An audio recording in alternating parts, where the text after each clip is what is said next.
Hello, तर आज आहे इडली चटणी सांबारची ऑर्डर. तर इडल्या मला बनवायच्या होत्या 240. 60 प्लेटची ऑर्डर होती. आमच्या सोसायटीतलीच आहे. आमच्या सोसायटीतली शिल्पकर काकू त्यांच्या नातीचा बड्डे आहे. तिचं नाव रमा आहे. खूपच गोड आहे ती. तर तिच्या बड्डेला 2 वर्ष कंप्लीट झाली.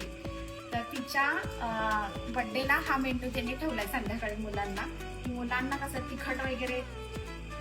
तिखट देण्यापेक्षा अशी इडली चटणी वगैरे दिली की ते पण मुलं कमी तिखटाचं खातात. रमा, तुला वाढदिवसाच्या खूप खूप शुभेच्छा. दर्जा क्लाउड किचन करून औक्षवंत हो, कीर्तिवंत हो, गुणवंत हो. Happy birthday Rama.